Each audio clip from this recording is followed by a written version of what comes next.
Bonjour aux lecteurs de notre chaîne YouTube et aux membres du forum de rcmac.com. Alors hier, Cyril est passé me voir, comme toutes les semaines, et il m'a amené quelques nouveautés. Et je lui ai demandé justement une carrosserie qui vient de sortir. C'est la 504 Pick-up, donc de chez Peugeot, euh, par Obitech.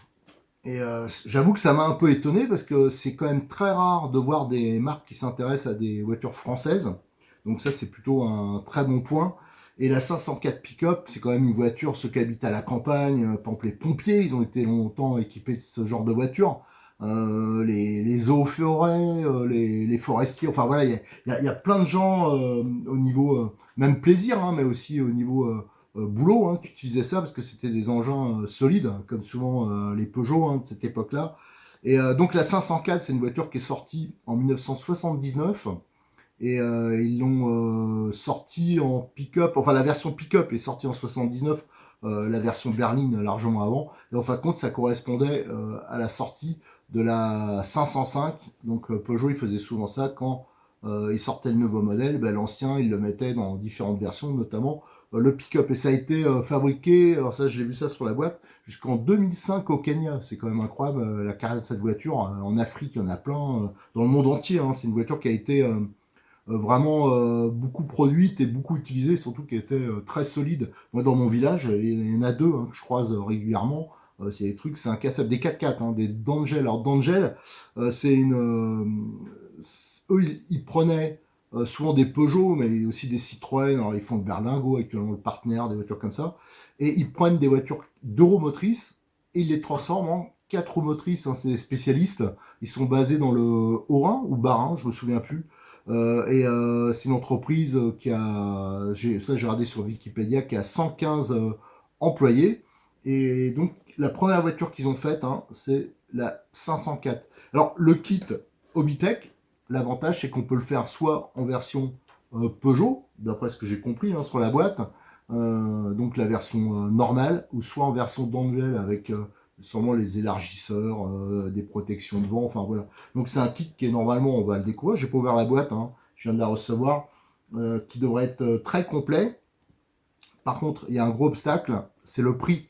C'est vrai qu'Obitech, ils nous ont toujours habitués à faire des carrosseries, des choses pas trop chères. Là, c'est sous licence Peugeot. J'ai vu que c'est l'aventure Peugeot, l'aventure Peugeot. Je crois qu'ils refabriquent des pièces pour les collectionneurs de Peugeot. Donc c'est sous licence, tout ça. Donc c'est peut-être ça qui a fait augmenter le prix. Et ils ont sûrement une exigence au niveau qualité qui est sûrement plus élevée. Ce qui fait que le prix, il est quand même assez conséquent. Je crois que c'est quand même dans les 80 euros. Alors, moi, je l'ai dit à plusieurs personnes, il y en a que ça choquait pas. Moi, ça fait bizarre, mais il est vrai que si vous prenez même des carrosseries où il n'y a pas du tout ce genre d'accessoires, vous prenez des carrosseries d'origine Kyosho, des trucs comme ça, tiens, simplement les carrosseries des phasers, qui sont beaucoup moins perfectionnées et produits à plus grande échelle que ça vaut une blinde, je crois que ça vaut dans les 60 euros, chose comme ça. Donc bon, voilà, mais moi, c'est vrai que ça m'a fait bizarre, et c'est ce qui m'empêche pour l'instant, je vous l'avoue, d'en prendre une, quoi. Mais j'aimerais bien. J'aimerais bien parce que ça, même sans le monter, c'est prévu pour des crawlers, je pense. Mais on va en profiter, je vais ouvrir, on va regarder sur quoi ça peut monter. L'empattement, je crois que c'est du 100. C'est du 313. Alors je pense que c'est peut-être pour les Traxas, des trucs comme ça en crawler. Là, j'ai mis le CRX parce qu'apparemment ça peut monter dans une certaine version, un certain montage avec le CRX, mais le CRX il a un empattement un peu plus long. Voilà, donc c'est ça le problème en crawler, c'est qu'il y a des empattements multiples. Mais ça permet de faire une carrosserie qui est hyper originale parce qu'autrement on est limité au Toyota, au Jeep, les trucs comme ça. Et là, ça fait quand même quelque chose qui est original, qui est français et qui a un aspect, d'après les photos que j'ai vues, qui sont vraiment maquettes. Allez, on va regarder ça. Tiens, au passage, c'est vrai que ça, c'est une voiture aussi qu'on a vue sur les Paris-Dakar. Ceux qui s'intéressent au Paris-Dakar, il y en a qui ont fait le Paris-Dakar avec les versions 4x4 et avec de bons résultats. Voilà, donc c'est quand même sympa. Et autre précision, je viens de m'en rappeler, c'est 1980, la création d'Angel. Je pensais que c'était plus vieux que ça, mais j'ai regardé sur Wikipédia. C'est ça, et donc c'est pour ça que comme ça est sorti en 79, ils ont attaqué directement la transformation 4x4, et avec l'accord de Peugeot. Peut-être, je sais pas, il y en a qui préciseront, c'est peut-être même disponible dans le réseau Peugeot. Allez, ce qu'on va faire déjà, on va regarder la boîte. Allez, on va regarder la boîte d'un peu plus près. Alors, déjà, elle est assez balèze, hein. On voit, là, j'ai mis une boîte de CRX derrière. C'est quasiment la même longueur. Et là, on a la version pick-up Peugeot. Et vous allez voir, de l'autre côté, il y a la version d'Angel. Alors là, on voit, il n'y a pas les protections, c'est tout à fait standard. Et on voit que c'est bien fait avec l'aventure Peugeot. Alors voilà, moi je pense que c'est ça qui augmente peut-être un peu le prix parce que voilà, il y a la licence Peugeot. Mais ça, aventure Peugeot, moi j'ai vraiment l'impression que c'est ça, hein, c'est l'histoire des pièces détachées parce que Peugeot et Citroën, ils ont pris un peu plus au sérieux, surtout Peugeot, la refabrication de pièces anciennes pour les collectionneurs, hein, pour les voitures grandeur. Et il y a Renault qui s'y est mis aussi. Et si je tourne, alors je vais essayer de tourner d'une main, voilà. Et hop, de l'autre côté, c'est pas mal, il y a la version d'Angel. On voit, il y a les élargisseurs. Ici, il y a les protections devant. Moi, j'ai l'impression que beaucoup vont faire la version... Enfin, moi, perso, si je devais le faire, je ferais la version d'Angel 4x4. Et on voit, hein, normalement, adaptable en version pick-up d'Angel ou pick-up standard. Après, sur le côté, on a un petit historique hein, de la voiture, en français. Et voilà. Et là, vous avez la version d'Angel un peu plus spécifique. Allez, ce qu'on va faire, c'est qu'on va ouvrir la boîte. Et boîte est ouverte, on va pouvoir sortir la carrosserie. Alors ce qui est très bien, c'est que les tours de roue, ils sont découpés. À l'arrière aussi, hein, c'est découpé. Et au niveau de la calandre. Donc ça, c'est plutôt un bon point parce que je peux vous assurer qu'elle est lourde, la carrosserie. Donc c'est du Lexan vraiment épais.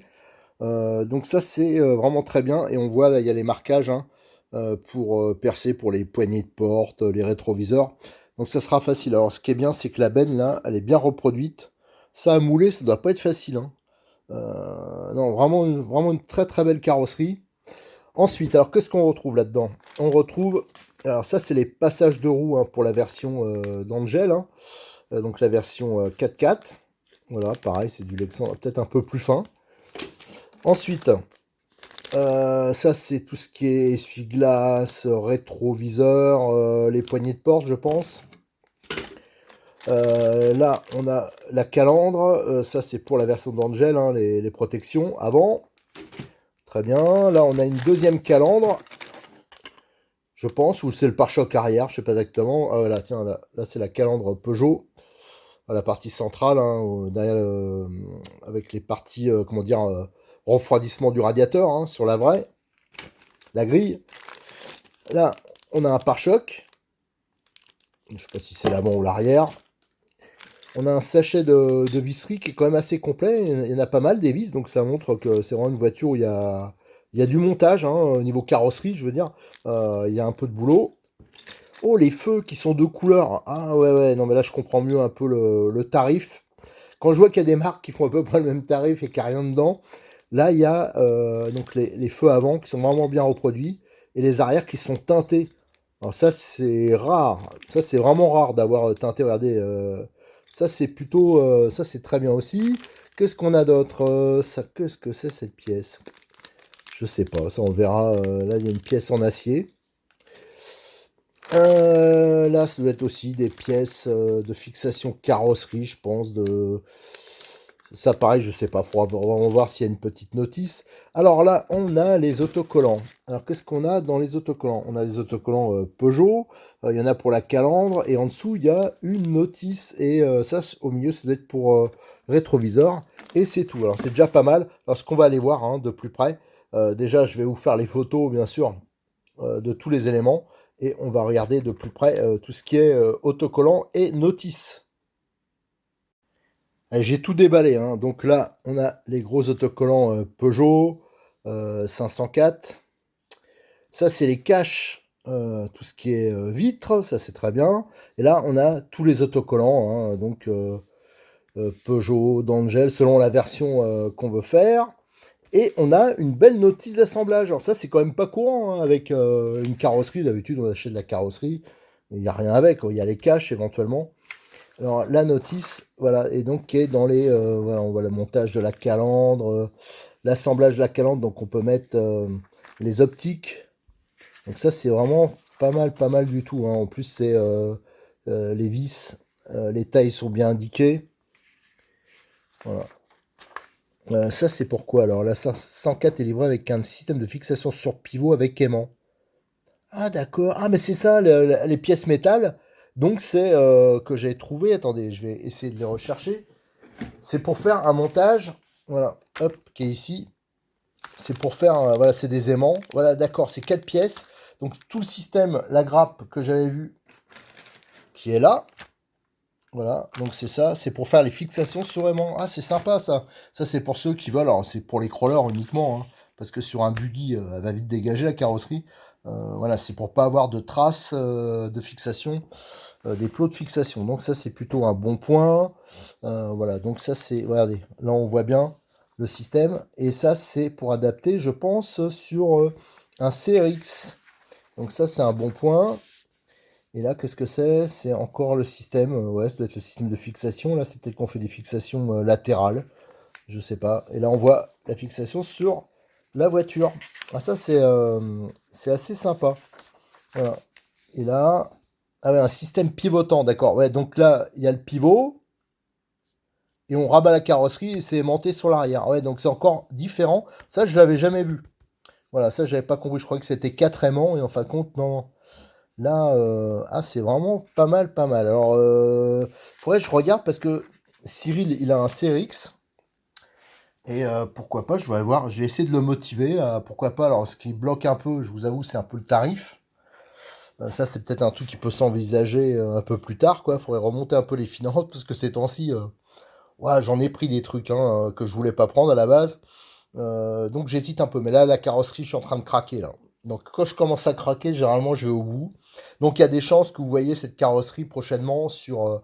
Alors je suis pas sûr que ça sera sur un crawler parce que je suis pas un grand amateur de crawler, mais j'ai vu que notamment sur le BX8 SL, il y avait possibilité, l'empattement est bon, il y a possibilité de faire quelque chose sympa en mixant avec. Alors, moi j'aime bien faire des bidouilles, en mixant avec des pièces de BXR pour réduire la voix.